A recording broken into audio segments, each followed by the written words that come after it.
beyond the marketing hype, what do you see are the current trends for AI in this region? So interesting is that what we have seen in other domains, that AI has optimized so much the workflows, like in navigation system, weather forecasts and so on, we now start seeing in the financial area, right? Finance applications typically are quite complicated. Users have to enter lots of data, go through the workflow. And now we start seeing applications where they have very smart back office systems. So a lot of that is suggested by the AI systems, or information is pre-entered by the AI systems.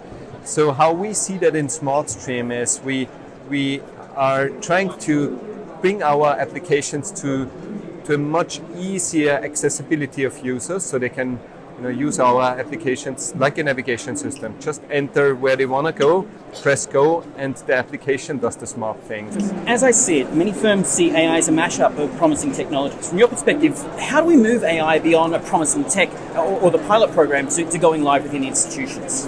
It's an interesting question, and one we have been asking for the last year. So we had a prototype of how we do AI reconciliation in SmartStream like a year ago. And then we went through the phase where we had to productionize it. And that's quite a challenge, to be honest, because to productionize AI systems, there are many things you need to consider.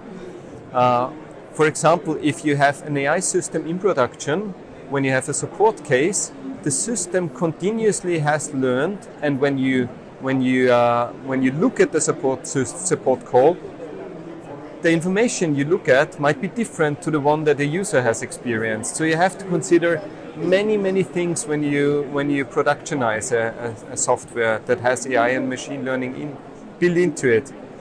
I think we managed that with SmartStream Air. It's a cloud platform where we productionized it, but it took us a lot of time in the last year and lots of resources to be able to do that. Yeah.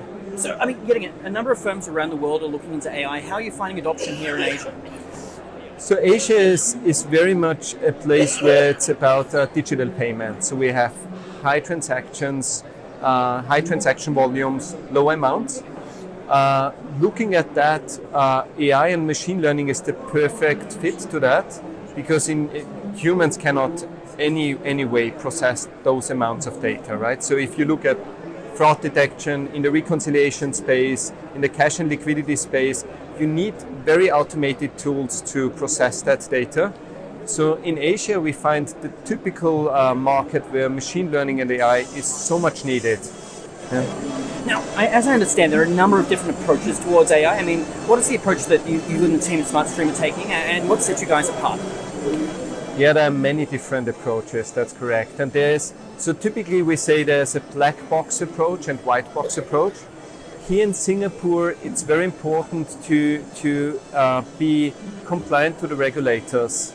And regulators, they would not allow you to take black box approaches. You cannot just let the AI do a suggestion without explanation. So we need to take an approach here where we have explainable AI. So whenever we come up with something, it will tell you why it came up with that, and with the rules that explain that.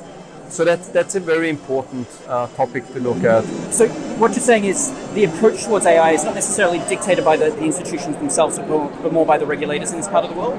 Absolutely. So it depends on the use case, and in the end, the regulator has to accept the solution, right? It's not only that an institution finds a business case. In the end, if they go live, they have to comply with the regulators.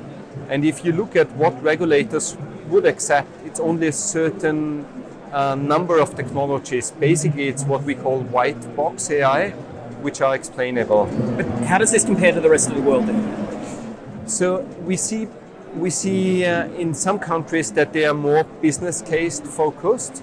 So they allow also other technologies to predict, because banks, in the end, they follow a business case. Here, still regulators are very strong, whereas in US, they are looking much more into more risky business cases. Yeah, so I think that's a big difference. Now, with the idea that firms are looking to implement an AI or a machine learning program, I mean, what should be the first steps they take to best prepare themselves? Important is always data, right? Machine learning is based on data. And we still see big organizations have their data spread over their organizations and not in a central place. So a good place to start is always to consolidate the data, to bring it to one central repository. If that is done right, then machine learning or AI tools can much easily be applied to get analytics out of that data, or predictions out of that data.